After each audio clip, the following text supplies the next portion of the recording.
Abrimos aqui mais um programa Bíblia Aberta para podermos, durante os próximos minutos, estarmos na presença de Deus, estarmos na Sua presença e podermos usufruir daquilo que a Bíblia tem para nos dizer sobre matérias tão importantes e tão necessárias à nossa vida hoje e que podem preparar a nossa vida para a eternidade. É sempre muito bom voltarmos à sua companhia. Estivemos na semana passada, abrimos uma série nova de episódios agora sobre as duas cartas aos Coríntios. Iremos ver muitos aspectos que Paulo introduziu nestas duas cartas e que foram tão atuais no seu tempo, mas são tão atuais para os nossos dias de hoje, que é merecedor da nossa atenção e do nosso interesse. Por isso, poderá estar sempre connosco através do canal TV Novo Tempo, na operadora Mel. Estamos no canal 186 da Mel. Se porventura não puder estar sempre, poderá estar ligado à Rádio RCS, e aí são 24 horas também sobre 24 horas. Poderá acompanhar-nos em toda a área metropolitana de Lisboa ou então até pela internet, e poderá também seguir-nos, se não tiver nenhuma destas alternativas, poderá seguir-nos através do nosso canal do YouTube Novo Tempo Portugal. Nós vamos iniciar este programa, mas eu gosto sempre de apresentar os meus convidados para que ao longo deste tempo possamos fazer aqui uma boa conversa. E como é habitual, nós temos connosco o Pedro Esteves, diretor da estação. Obrigado, Pedro, por estares connosco mais uma vez. Voltamos a ter a Hortelinda esta semana connosco. Olá, Hortelinda. É um prazer, bom dia. Obrigado. E neste caso temos como convidado não residente o Ruben Nóbrega. Olá, Ruben, obrigado por estares connosco. Também é um prazer estar aqui com vocês. E podermos ter a tua companhia para podermos desenvolver um pouco mais este tema. Neste episódio, nós vamos de alguma forma colocar o nosso foco na poderosa mensagem da cruz, porque Paulo vai ter todo um momento nas epístolas de Coríntios onde ele vai dar um foco e vai dar um destaque muito interessante à cruz como resposta aos problemas e às questões que surgiram naquelas duas igrejas. E por isso, Hortelinda, eu vou começar por ti, mas antes gostaria de lançar aqui um primeiro versículo para nosso ponto de partida, que está em 1 de Coríntios capítulo 1, versículo 18. Se estiver com a sua Bíblia à mão, então poderá abrir em 1 de Coríntios capítulo 1, versículo 18. Diz este versículo: porque a palavra da cruz é loucura para os que perecem, mas para nós que somos salvos é o poder de Deus. Por que é que a cruz, de alguma forma, pode ser vista como loucura para uns e ao mesmo tempo poder para outros? Será que isto vai revelar, de certa forma, a condição espiritual, a nossa condição espiritual enquanto seres humanos? Sem dúvida, o próprio apóstolo Paulo, na mesma epístola, um pouquinho mais longe, no capítulo 12 e no versículo 14, ele diz: ora, o homem natural não compreende as coisas do Espírito de Deus, porque lhe parecem loucura, justamente, e não pode entendê-las porque elas se discernem espiritualmente. Quer dizer que o homem entrega ao seu único recurso, o único meio de conhecimento, que é a razão, que é a sua inteligência, que é o seu intelecto, ele não consegue aceder às verdades de natureza espiritual. Não que Deus não lhe o queira revelar, porque Deus, o seu desejo é revelar a sua vontade e dar a sua luz. Mas porque a razão, por muito desenvolvida que esteja, por muito inteligente que seja o homem, por muitos meios que ele tenha realmente desenvolvido, ele não consegue, é insuficiente para compreender as coisas de Deus, porque, como diz o apóstolo, elas discernem-se espiritualmente. Logo, para compreendermos as coisas espirituais, nós necessitamos de uma abertura ao Espírito de Deus. É o Espírito de Deus que pode fazer-nos compreender isso. E esse conhecimento começa, diríamos, por um ato de fé. É a fé é como um par de óculos, não é? Eu, se tirar os meus óculos, eu não vejo nada, não vejo quase as vossas caras. Quando eu ponho os meus óculos, eu vejo tudo nítida, distintamente e claramente. Porquê? Porque os meus óculos me permitem de ver a realidade como ela é. A fé é a mesma coisa, portanto, a fé é uma abertura ao Espírito de Deus, e é o Espírito de Deus que nos vai levar a compreender aquilo que por nós mesmos não seria compreensível. Eu gostaria de dizer, às vezes as pessoas pensam que a fé é a irracionalidade, e muitas pessoas pensam que para ter fé têm que dar um tiro na sua racionalidade, na sua inteligência. E eu quero dizer que a fé é um ato racional. A fé é também um ato de vontade, tal como o amor, que é um ato de vontade, a fé também é um ato de vontade. E é a vontade de fazer confiança a qualquer coisa que Deus já deu, que é a sua revelação, que é a sua palavra. Logo, a fé tem o fundamento, que é a confiança na palavra de Deus. Deus falou, e a fé realmente faz confiança ao que Deus diz. Geralmente as pessoas querem compreender para crer, não é? Pois a proposta que Deus nos faz é a inversa. É preciso crer, fazer esta confiança, este sim a Deus, para então poderes compreender, não é? Então podemos dizer que de todas as coisas espirituais que são mais difíceis de compreender para o ser humano é a cruz. Não é? A cruz parece mesmo o triunfo da irracionalidade. Por exemplo, diz-nos o texto que para os judeus, não é? Ela é escândalo. Os judeus que esperavam o seu Messias, mas com expectativas demasiado imediatas, terra a terra, para aqui e agora, um Messias pendurado numa cruz. É uma inutilidade, é um escândalo. Quando eles queriam um rei que vencesse todas as outras nações, não é? Que os tornasse realmente a nação soberana sobre todas as outras, não é? Que reivindicasse a superioridade do povo judeu. E então aparece um Messias pendurado numa cruz. Digo que para além da decepção, é para os judeus uma vergonha que eles não podem realmente aceitar. Este não era o Messias que eles realmente esperavam. A cruz é efetivamente escândalo, é pedra de tropeço. Não é? Para os gregos, iluminados pela razão e pela necessidade de compreender, pela necessidade da lógica, realmente um salvador do mundo pendurado numa cruz, enfim, não é muito útil, não é? E sobretudo não é lógico. Já ouvimos falar daquele grafite do segundo século, não é? Por volta do ano 200, em que aparece o Cristo crucificado na cruz com uma cabeça de asno. O Alexamenos. Alexamenos, exatamente. Com uma cabeça de asno, portanto, e com um jovem que o adora, não é? E diz que é o seu Deus. Acho que é o jovem que se chama Alexamenos.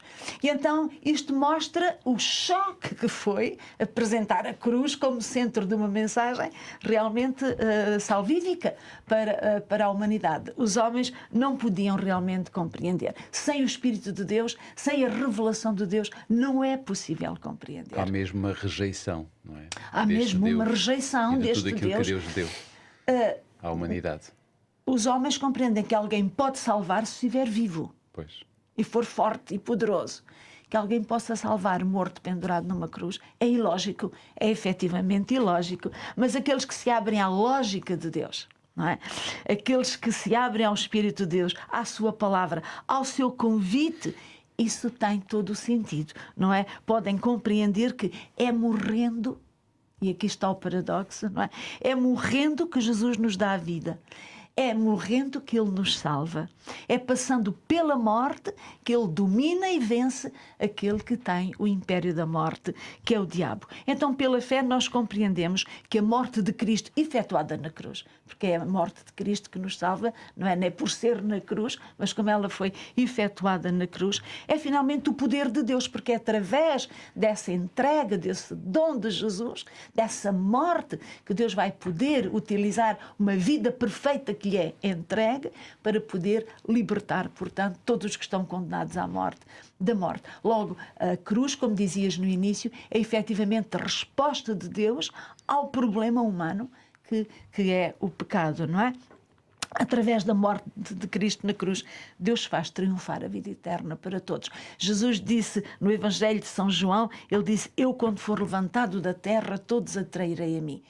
E depois o apóstolo acrescenta dizendo, e ele disse isto significando de que morte havia de morrer. Era a morte da cruz.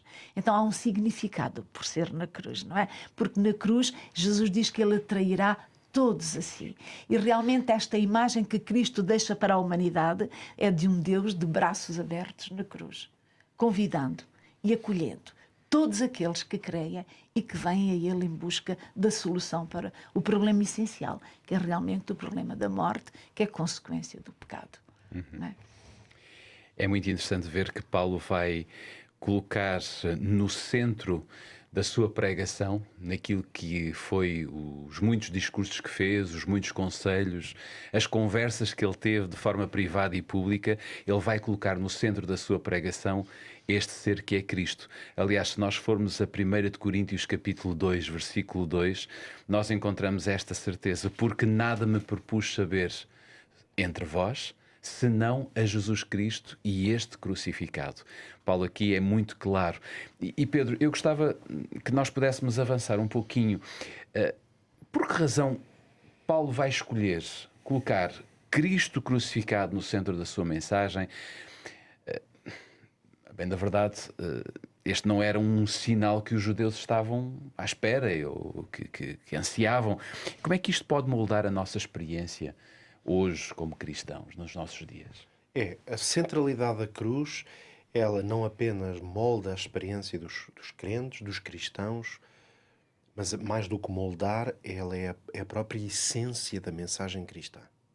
Portanto, quando nós desmultiplicamos e declinamos um pouco os vários significados e implicações da cruz, a Ordelinda já fez isso agora aqui em parte, eu vou fazê-lo agora também, quer dizer, declinar mais alguns significados, a conclusão a que vamos chegar é que tudo na vida cristã, de alguma maneira, está conectado com o facto de que Cristo entregou a sua vida. Portanto, a cruz, obviamente, tem essa dimensão simbólica. Não é por ser uma cruz, é porque a morte de Cristo e tudo o que isso implica é a cruz porque foi a forma como aconteceu. Não é? O objeto é instrumental. Por isso nós não usamos a cruz como um clichê ou como um amuleto. A cruz foi, naquele momento específico da história em que Jesus viveu, era um instrumento de morte e de condenação e, portanto, foi esse que aconteceu. Se Jesus tivesse vindo noutra época, provavelmente numa outra sociedade, por exemplo, teria sido outra realidade. Mas Deus sabe tirar proveito até mesmo destes detalhes, claro, não é? Claro, e exatamente. Mas também há uma questão muito interessante de nós vermos que Cristo foi, ou neste caso Deus até o Pai, foi ao limite dos limites. Sim. Ou seja, conseguiu percorrer o caminho mais profundo para salvar o homem, não é? Não foi uma coisa ligeira, não foi algo simples. Não é? Ou seja, a implicação foi total. Total. Não é? A sua entrega foi até ao fim. Não é? Jesus disse aos discípulos depois da ceia, no fundo quando ele já estava a partir para esses momentos derradeiros, diz o Evangelho de João que tendo amado, ama-os até o fim. Portanto, é a disponibilidade para a entrega total. Portanto, obviamente que a cruz é essa ideia da radicalidade do amor de Deus. Que vai ao limite da entrega. E a teologia de Paulo não é só uma teologia cristocêntrica, que em si mesmo já é uma expressão muito importante. Não sei como é que se pode traduzir isso nessa, mas a cruz é que é o centro. É como se ainda houvesse um centro um pouco mais central do que é Cristo. E essa centralidade está na cruz. Por isso aqui, como leste há pouco, só para relembrar, ele dizia: nada me propus saber senão Cristo e este crucificado. Então, Cristo já está no centro. Então, o que Paulo está a dizer é: se eu for explorar ainda um pouco mais o que é que está no centro do que é Cristo, é a cruz que eu vou encontrar. Como se fosse o resumo da vida de Cristo. É um resumo. Ali expressa-se exatamente quem ele é. E cumpre-se a sua missão. Sem isso ele não chegaria lá. Porque ele disse: eu vim para dar a vida por muitos. Disse: eu vim para servir. E é ali que se consuma tudo, não é? Paulo, quando escreveu aos Gálatas, disse... creio que é no capítulo 4, em que ele diz: longe de mim esteja a gloriar-me noutra qualquer coisa a não ser a cruz de Cristo. Outra vez a ideia de que não é só Cristo que está no centro, mas a cruz ainda representa uma centralidade maior. Então, tirando para nós algumas implicações disso, e como a tua pergunta desafiava um pouco para a nossa própria experiência como cristãos, eu vejo pelo menos aqui 3 elementos que acho que é importante salientar. O primeiro, talvez um pouco mais teológico, no sentido de que a cruz é o fundamento da salvação. Nós podemos dizer que uma das grandes metanarrativas da Bíblia, que é uma das grandes histórias na Bíblia, que está acima das narrativas e das pequenas histórias, não é? Porque a Bíblia em si é um livro de metanarrativas. Quer dizer, a Bíblia não existe para nos contar a história específica de Adão e Eva ou de Abraão. Não é a curiosidade de saber o que aconteceu com Josué ou com Moisés. Essas histórias e essas narrativas, elas estão ao serviço de uma narrativa maior. E essa grande metanarrativa bíblica, obviamente que o plano da salvação é uma dessas grandes metanarrativas. Quer dizer, nós encontramos desde o princípio até ao fim uma explicação sobre porque é que existe um plano da salvação. Porque é que nós precisamos de salvação. E como é que se pode adquirir essa salvação. É nesse sentido que as histórias e os livros da Bíblia estão muito conectados. Ora, a cruz é um dos fundamentos da salvação. Porquê? Porque a morte é uma consequência do pecado e, portanto, é preciso um tratamento de justiça em relação ao desafio que o pecado representa, por ser uma inclinação contrária a Deus. É como se alguém escolhe morrer por sua própria vontade. E como o afastamento de Deus é uma escolha humana, e essencialmente é isso o pecado, porque Deus é a fonte da vida. Por isso é que o livro do Gênesis e a história do Éden é uma história absolutamente extraordinária para representar bem todas estas verdades, mesmo se ali são numa história aparentemente tão simples. Não se pode pregar o Evangelho sem o Gênesis, porque não faz sentido. Não dá, não é? E ali nós percebemos essa ideia de que Deus é apresentado como a fonte da vida. Ele é que soprou em nós o fogo da vida. Portanto, é pela conexão com Ele que nós temos vida. Mas quando nós lhe voltamos as costas e dizemos, Ele diz isso, é Ele que sopra em mim, mas eu quero experimentar por mim mesmo. Portanto, esse afastamento da fonte da vida condena-nos à morte. No fundo, é esta a essência da ideia de que o pecado nos separa de Deus. Porque se nós nos afastamos do autor da vida, forçosamente nós colocamos-nos num caminho de morte. Seria um pouco, para usar uma imagem, se um recém-nascido pudesse ter a capacidade de dizer eu não quero o leite da minha mãe. E se ele tomasse essa opção, é apenas uma imagem, é evidente que ele estava condenado à morte, porque ele, como fisicamente não tem condição para ir buscar alimento, não anda, não se move, ou a mãe lhe dá, ou ele morre. Portanto, vamos imaginar que um bebê ter a força de dizer não, eu não tomo da mama da minha mãe. Automaticamente era como uma autocondenação. É o que nós fazemos quando somos seres totalmente dependentes do Criador e dizemos, não, eu quero experimentar viver sem o Criador, é o mesmo que dizer eu quero morrer. Noutro sentido. É isto que justifica que nesse plano extraordinário a morte apareça como uma solução, uma necessidade. Porque nós auto-escolhemos a morte. E, portanto, a cruz representa a ideia de que Deus colocou como parte do plano para ser possível um reequilíbrio de que não tivéssemos que ser nós a morrer, ou seja, nós não temos que escolher morrer, porque tal como escolhemos a morte, Jesus também escolheu morrer. É nesse sentido que a nossa liberdade para ter escolhido a morte foi substituída pela liberdade de Jesus de escolher morrer. Por isso é que as duas coisas equilibram-se. Por isso a Bíblia tantas vezes diz que nós somos justificados pela redenção que há em Cristo Jesus. Isto diz, por exemplo, o apóstolo Paulo aos Romanos, capítulo 3, versículo 24. Ou seja, tem que haver uma coisa que é feita por nós, porque a nossa escolha errada já foi feita. Na segunda carta aos Coríntios, se calhar ainda vamos ler este texto lá mais para a frente, não é? Em algum momento o apóstolo diz, aquele que não conheceu o pecado, esse é que se fez pecado por nós.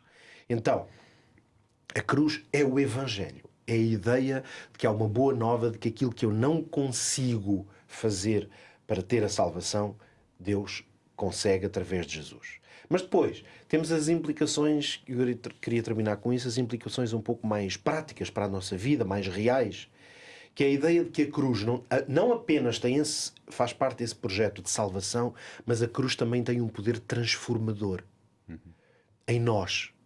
Porquê? Porque a experiência cristã, em Jesus, ela tem uma espécie de referência.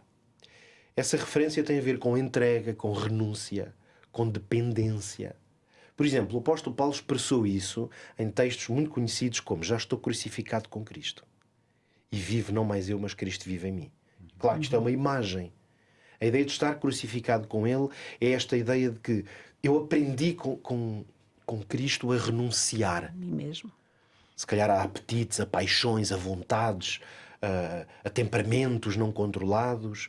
Mas Jesus, por exemplo, antes mesmo da cruz, usou a cruz também como essa referência para a nossa vida. Quando ele disse: se alguém quiser vir após mim, negue-se a si mesmo, toma a sua cruz e siga-me. Jesus já usou a ideia da cruz como esse espaço de transformação. Quer dizer, eu preciso de ter uma experiência de vida que só consigo consumar quando eu renuncio. Mas finalmente a cruz também molda, ela representa uma imagem e o poder de moldar os meus relacionamentos. Porquê? Porque a cruz é a representação da máxima humildade, do amor sacrificial, da ideia de que eu vivo disponível para servir o outro de uma tal forma que eu ponho o bem do outro antes do meu próprio bem. E se pensarmos bem, isto é um modelo das relações humanas. Não é em vão que o apóstolo Paulo, por exemplo, diz aos maridos que amem as suas esposas como Cristo amou a igreja e assim se entregou por ela. Aquela ideia de que o amor é sacrifício. Estás disponível para o sacrifício. Aos Efésios, Paulo dizia assim: andai em amor, como também Cristo vos amou e se entregou a si mesmo. Então, a entrega de si mesmo torna-se uma espécie de referência da maneira como nós devemos amar os outros. Então, a cruz, em certo sentido, ela define a maneira como nós amamos as pessoas, como servimos os outros, como lidamos com o sofrimento e como compreendemos o amor de Deus. A cruz sintetiza todas estas coisas. E pegando nas tuas palavras, talvez possamos dizer que a cruz reconcilia-nos com Deus. Ou seja, faz-nos, permite que nós façamos o caminho, digamos, inverso àquele que nós fazemos, o caminho de volta a Cristo. Eu gostava de pegar aqui em tudo aquilo que o Pedro disse, juntando agora Colossenses capítulo 1, versículo 20. Porque em Colossenses capítulo 1, versículo 20 diz que, havendo por ele feito a paz pelo sangue da sua cruz, por meio dele reconciliar-se consigo mesmo todas as coisas, tanto as que estão na terra como as que estão nos céus. A necessidade que Cristo viu de reconciliar o céu com a terra e a terra com o céu. Ruben, o que é que isto pode significar, esta reconciliação realizada por Cristo na cruz? Será que nós podemos dizer que isto transforma a nossa relação com Deus e até mesmo com os outros? O próprio verbo reconciliar é um verbo que nos incomoda logo, não é? É um verbo, não é um verbo fácil, não é um verbo que nos saia num primeiro momento. Não é assim tão natural em nós. Não é assim uma coisa que está inata em nós, não é? O reconciliar, para mim, mal eu ouço este verbo, não é? Para já tem que haver sempre duas partes, não é? E depois tem que haver duas partes que não estão bem uma com a outra, não é? Há aqui um problema entre as partes. Que citam necessidade de reconciliação. Há um conflito, não é? Há aqui alguma coisa que não está a correr bem. Tu dizes alguma coisa e eu não me revejo nisso, ou estou mesmo contra aquilo que tu dizes. E realmente essa reconciliação e este verbo toma lugar por tudo aquilo que o Pedro e a Hortelinda também disseram, não é? Porque nós, pela nossa escolha, desde do Éden, nós escolhemos outra coisa e decidimos então nos afastar do Criador. Afastámos-nos bastante, não é? E vemos os frutos desse afastamento logo. Vemos a morte, não é? Os dois irmãos, os filhos de Adão e Eva, aquele ato incrível, não é? Como é que dois seres ali quase acabados de sair de uma família perfeita, um mata o outro. Começamos logo a ver coisas estranhas que este afastamento de Deus provoca em nós. Mas esta reconciliação é necessária e nós vemos e sabemos nós, no nosso coração, que ela é necessária. Basta pensar em pais e filhos, irmãos, basta pensar em amigos, marido e mulher. E há bocado falámos de palavras como humildade, mas às vezes não gostamos de falar de outras como humilhação, não é? E muitas das vezes em Coríntios e noutros lugares aparece a expressão e a palavra humilhação, não é? Que Jesus passou por uma humilhação. Não foi... eu acho que no nosso mundo a humildade é bem vista, não é? E é muito bem visto nós vermos que alguém foi humilde, se errou, assumiu a sua culpa. Mas sermos humilhados e não respondermos já não é tão bem visto. E a humilhação de Jesus foi humilhação. quando nós vemos tudo aquilo que aconteceu na cruz, momentos que Jesus foi cuspido, Jesus foi batido, Jesus foi... tiraram-lhe a roupa, não é? Puseram-no a nu. Jesus foi mesmo humilhado. Aliás, havia muita gente ali naquela multidão que esperava ver a reação de Jesus, não é? A morte de Jesus não é uma morte que alguém matou alguém. É uma morte que foi toda a gente que estava ali à volta, uma multidão, assumiu aquela morte, desejou aquela morte. Jesus foi humilhado por todos aqueles que ali estavam. Poucos estavam a tentar defender Jesus ali naquele momento, e a humilhação por a qual Jesus passou é realmente estranha, e por isso é que Paulo diz que é uma loucura, porque nós às vezes eu penso por exemplo num assalto, não é? Nós homens, se formos assaltados, a nossa esposa estiver no carro, se estivermos assaltados, o que é que o mundo espera de nós? O que é que espera de nós? Que nós possamos sair e defender a nossa mulher, talvez com força, talvez com violência. Mas a proposta do Evangelho às vezes é a humilhação. Queres-me roubar? Queres levar o meu computador? Então, olha, leva o computador. Precisas de mais alguma coisa? É o que Jesus diz, não é? Se tu queres a minha capa, se calhar eu posso-te dar a capa e mais alguma coisa, porque tu podes precisar de mais alguma coisa. E o Evangelho é esta loucura. A humilhação é assim uma loucura de tu dizeres, olha, eu se calhar até tenho razão, mas eu vou-me calar porque a minha esposa, se calhar mais vale termos a paz, não é? Este versículo é interessante porque associa o sangue, o sacrifício de Jesus, à paz. Que havendo por ele feito a paz pelo sangue. Pelo sacrifício, pela humilhação, nós podemos chegar à paz. E isto é uma coisa que não vem de nós. Nós, no assalto, vamos querer repostar. Se nos tiram o nosso computador, nós vamos querer defender. Não está em nós. Se nós tivermos razão, nós vamos argumentar, não é? Com a nossa esposa, eu fiz isto. Temos 50 argumentos lógicos. Mas o Evangelho não é isso, não é? E é por isso que ele tem que fazer alguma coisa em nós para já restabelecer e reconciliar primeiro a minha relação com Deus, e ele que faça esse milagre em nós, porque não está em nós, para que depois nós possamos ter o senso ou a capacidade de poder fazer isso com os outros, que é a dimensão da terra, não é? Que este verso também diz. Muito bem, a nossa conversa está ótima.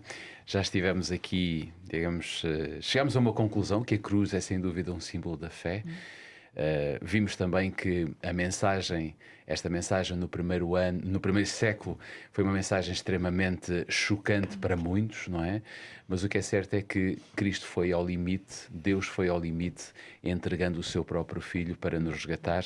E agora terminamos esta primeira parte falando um pouquinho da humildade e da humilhação, aquilo que o Senhor Deus passou para nós podermos ser recuperados. Nós vamos fazer uma curta paragem. São apenas poucos segundos, 1 minuto se tanto. Fique desse lado, não saia daí, porque voltamos para a segunda parte. Temos muito mais para dizer sobre este tema. Até já. TV Novo Tempo, o canal da Bíblia, o canal da Esperança. Estamos de volta para a segunda parte do Bíblia Aberta de hoje. Nós estamos numa nova temporada, estamos a colocar o nosso foco em 2 cartas que Paulo escreveu aos Coríntios e por isso, dentro destas cartas, nós vamos encontrar muitas coisas que nos são muito úteis para a nossa vida hoje e que poderão dar-nos uma capacitação para a nossa vida na eternidade. Estamos hoje a falar sobre a cruz, estamos hoje a ver o foco Cristo na cruz. Antes de continuarmos, eu quero dizer-lhe que temos um guia de estudo também para lhe oferecer.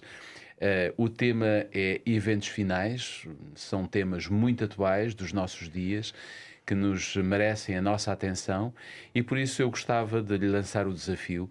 Se tiver a oportunidade de entrar em contacto connosco, faça-o. Nós teremos muito gosto em oferecer-lhe este guia de estudo sobre estes temas, eventos finais. Por exemplo, quem é o Anticristo? Será que sabe quem é o Anticristo? O que é que ele pode fazer? O que é que ele está a fazer? Quais são os benefícios ou prejuízos que nós poderemos ter se houver um Anticristo? Tudo isto e muito mais você encontra aqui como guia de estudo nesta revista. Poderá fazê-lo agora para o 933 939291, 933 939291, enviando uma mensagem solicitando este guia de estudo, e nós teremos muito gosto em oferecê-lo gratuitamente. Ele chegará à sua casa sem qualquer custo. Faça-o agora e verá que não se irá arrepender. Meus amigos, a cruz significa, ou melhor, a cruz depende, vamos dizer assim, do modo como nós olhamos para ela. Não é? Alguns olharam para ela como loucura, outros olharam para ela como o poder que vem de Deus. E por isso, na nossa conversa, eu gostava agora de chamar aqui uma outra epístola, que não é propriamente a Epístola aos Coríntios, é uma também não lhe vou chamar epístola, é uma carta, digamos assim, de Pedro, não é? Primeira de Pedro, no capítulo 2, versículo 24. Nós lemos esta passagem: levando ele mesmo em seu corpo os nossos pecados sobre o madeiro, para que, mortos para os pecados, pudéssemos viver para a justiça, e pelas suas feridas fomos sarados, ou fostes sarados. Hortelinda, como é que o sacrifício de Cristo, nesta perspectiva que nos é dada aqui por Pedro, o sacrifício de Cristo na cruz, pode revelar tanto a gravidade do pecado, como também a profundidade do amor de Deus, e que o Pedro, em parte, já aqui há pouquinho nos falou um pouquinho sobre isto. Tu dizias que cada um olha para a cruz e vê coisas diferentes. E nós podemos dizer que hoje no cristianismo existem correntes de pensamento que não veem na cruz nenhum valor salvífico.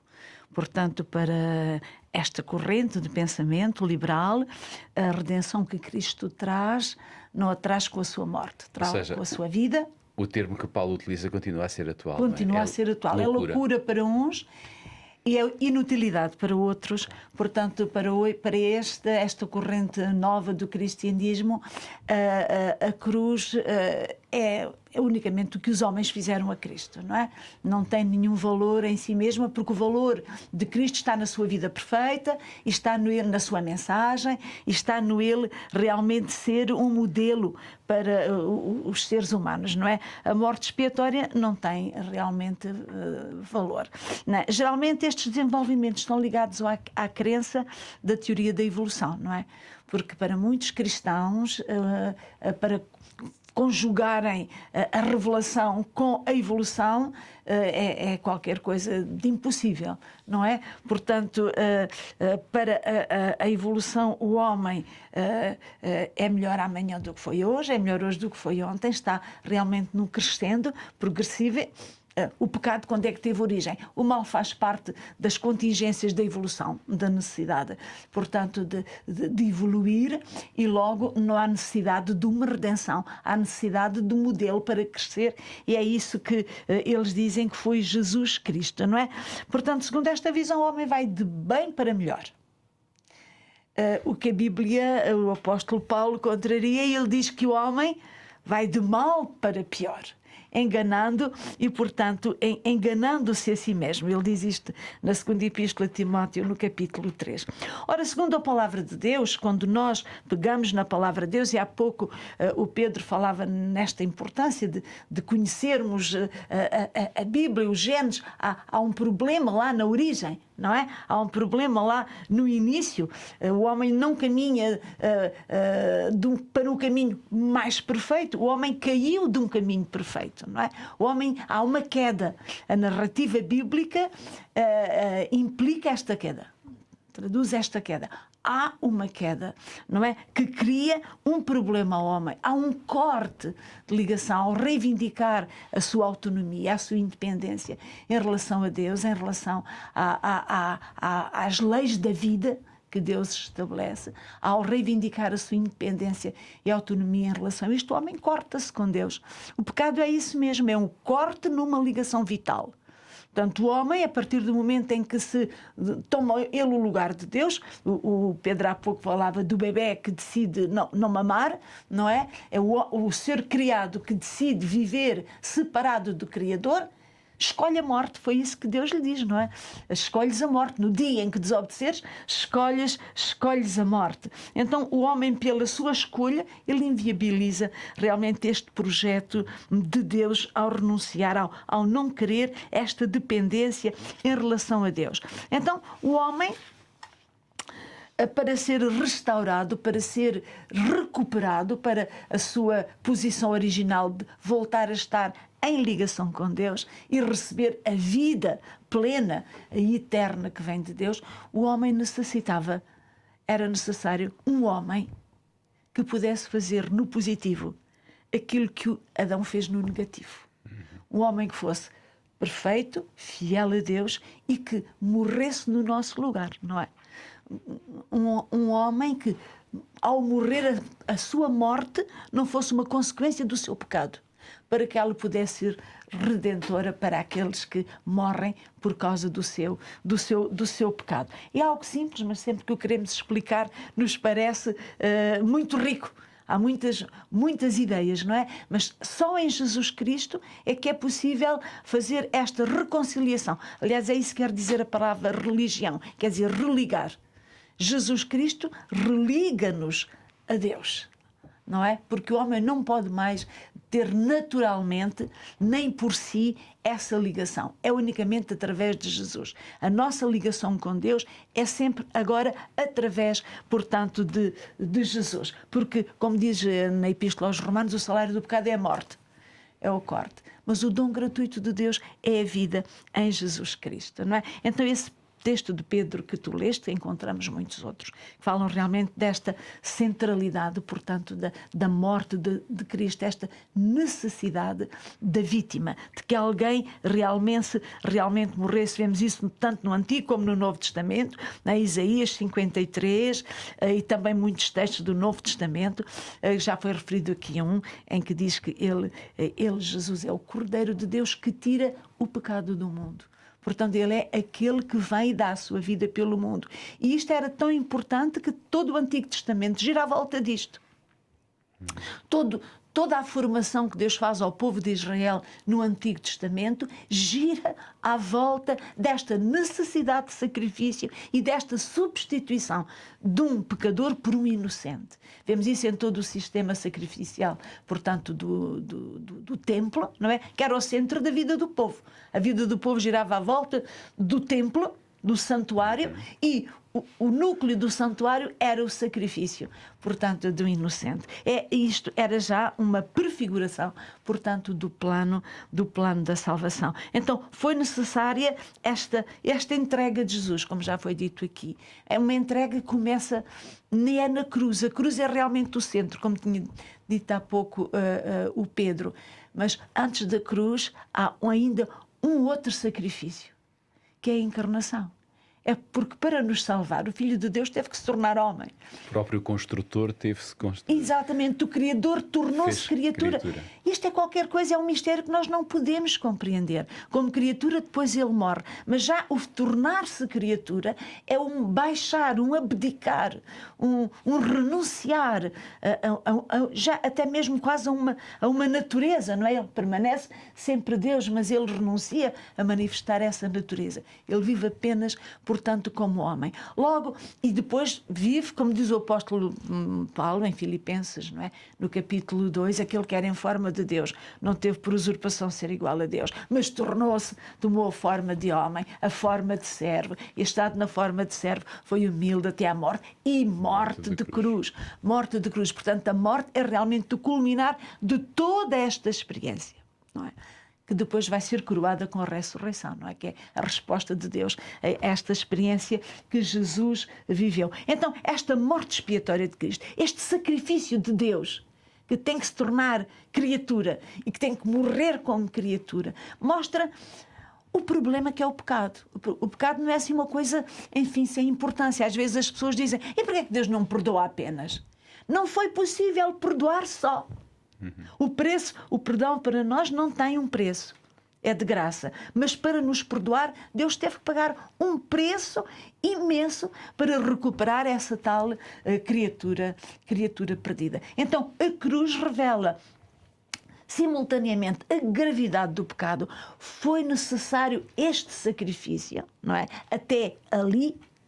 E também revela ao mesmo tempo o amor de Deus, que não renunciou, não procurou soluções fáceis, que não era possível. Só era possível com esta escolha difícil de renúncia total, e o amor de Deus foi até ali. Ele não se poupou realmente a nenhum sacrifício, não é? É por isso que o apóstolo Paulo diz: aquele que nem o seu próprio filho poupou, como é que Ele não nos vai dar tudo o que nós necessitamos? Ou seja, a cruz é a revelação da maior renúncia, do maior dom de amor de Deus para a humanidade. Não há como duvidar. Duvidar do amor de Deus, eu penso que é o maior pecado que nós podemos cometer na nossa prática. E quando vemos Deus que com o seu poder, com a sua palavra fez, não é? Exatamente. E muito provavelmente com a sua palavra Deus conseguia destruir o mal, não temos dúvidas disso. E até fazer outro homem. E fazer outro homem. Mas Ele não quis. Ele quis este. E foi exatamente Quis-nos pelo a nós. caminho mais difícil,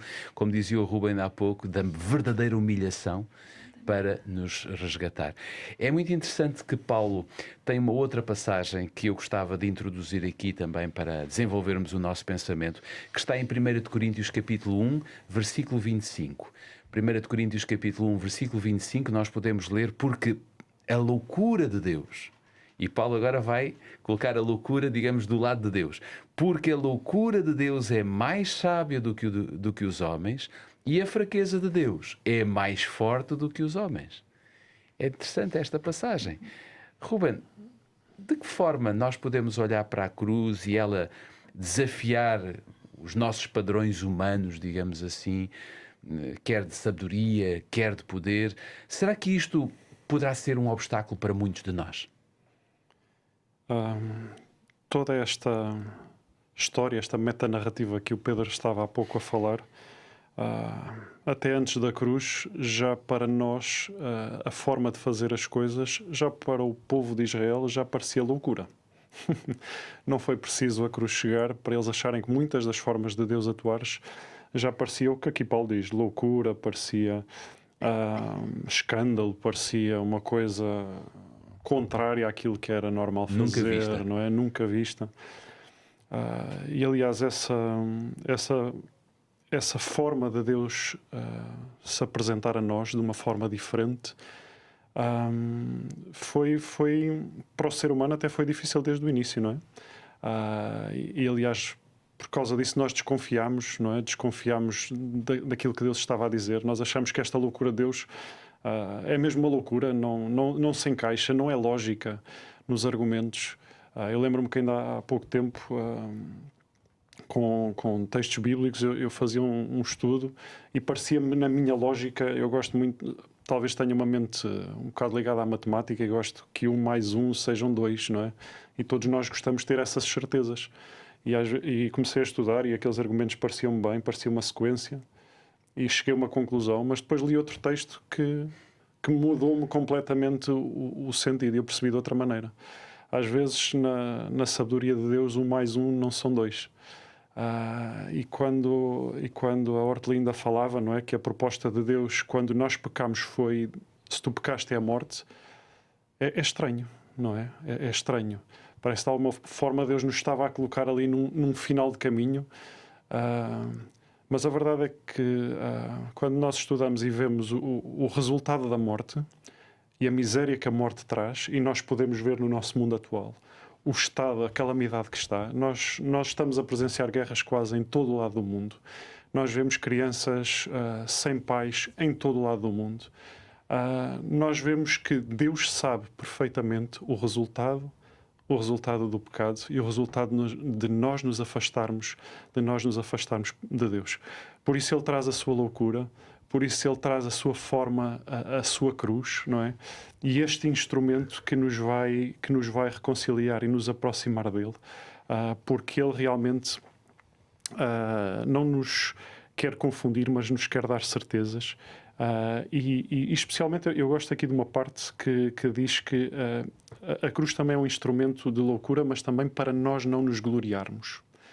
Se 1 mais 1 for 2, eu não preciso de ter Deus na equação.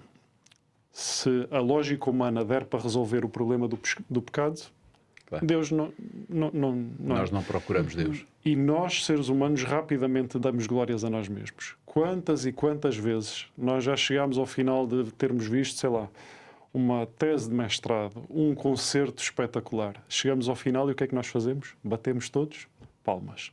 Damos glória ao homem de que uma forma brilhante conseguiu chegar àquele resultado. Nunca chegamos à conclusão que ele só chegou àquele resultado porque Deus lhe infundiu características, dons, vida, deixou-o respirar naquele dia para que ele conseguisse chegar àquele momento, e provavelmente o Espírito de Deus estaria com ele naquele momento para às vezes ele chegar àquela conclusão. Por isso é loucura, nós não entendemos, mas possamos ser humildes e perceber que essa loucura faz-nos muita falta. Sem dúvida. Olhando para a sabedoria humana, nós temos muito que palmilhar e caminhar em direção a Deus para podermos ser mais fortes e podermos ter condições que nos levem a uma resposta clara daquilo que nós necessitamos. Nós estamos praticamente, a chegar ao fim do nosso programa, da nossa conversa, mas ainda temos aqui a oportunidade de entrarmos num aspecto também interessante da mensagem que Paulo levava, não é? E eu gostava que nós pudéssemos ir a Atos capítulo 13, porque no livro de Atos, que não tem muito a ver, digamos assim, com Coríntios, não é? É uma sequência, mas não foram produzidos para o mesmo fim. Atos capítulo 13, versículo 38, diz-nos: seja-vos, pois, notório, varões e irmãos, que por este se vos anuncia a remissão dos pecados. Pedro, nós vamos fechar o nosso programa, mas vou-te dar a oportunidade de poderes dar aqui uma resposta a esta ideia. No fundo, qual deve ser o nosso comportamento pessoal à mensagem da cruz? E, ao mesmo tempo, qual a certeza do perdão em Cristo, que, no fundo, impacta a vida diária de todos nós como crentes? Se não houver uma resposta pessoal a estes conceitos que estamos aqui a explorar e ao significado da cruz, então isto é absolutamente letra morta. São ideias, são conceitos, é religião. Nós sabemos bem que a essência da fé é vida, traduz-se na vida, não é? E a cruz, em concreto, e tudo o que ela significa, claro que tem que ter uma tradução depois em muito do que são as nossas experiências, nossas escolhas, nossa maneira de viver. Então eu proponho aqui uma espécie de uma sequência que me parece mais ou menos lógica de como os impactos da cruz sobre a nossa vida podem ser sentidos. Eu começaria por dizer que a resposta inicial a uma compreensão de que Deus se entregou a si mesmo precisa de ser o arrependimento. E é eu reconhecer que aquilo aconteceu por causa das minhas escolhas erradas. A cruz representa essa ideia de que o perdão é oferecido gratuitamente. Porque se fosse possível ser eu a sofrer a pena e que essa pena fosse suficiente, isso aliás é a lógica da justiça humana, que ela é retributiva, eu cometo, as leis definem qual é a dimensão da consequência para uma coisa errada que eu fiz. E por isso uma pessoa que, por exemplo, é presa, ela cumpre os seus anos numa prisão e no fim ela está totalmente restaurada. É como se ela pagou a dívida que tinha à sociedade. Não é? E em princípio nós não devemos mais tratar aquela pessoa como um criminoso, no sentido em que há uma espécie de expiação da medida da culpa da pessoa por causa da culpa que ela assumiu e da consequência. Como nós não estamos a assumir a consequência do nosso pecado, significa que é uma coisa que nos está a ser oferecida, creditada, como às vezes dizemos. Logo, a primeira resposta tem que ser o quê? Arrependimento. Porque como eu não tive que cumprir a pena, factualmente, então é gratidão. Arrependimento é o quê? Arrependimento é gratidão. É dizer, realmente eu não mereço, eu não quero mais ser assim, eu arrependo-me. Então, Atos, estávamos a ler em Atos, o apóstolo Pedro tem uma das frases mais célebres naquele discurso no Pentecostes, quando ele diz: arrependei-vos e convertei-vos para que sejam apagados os vossos pecados. É o que nós podemos fazer. Como nós não vamos dar a nossa vida, ela não tem valor para isso, nós precisamos de nos arrepender. Não é?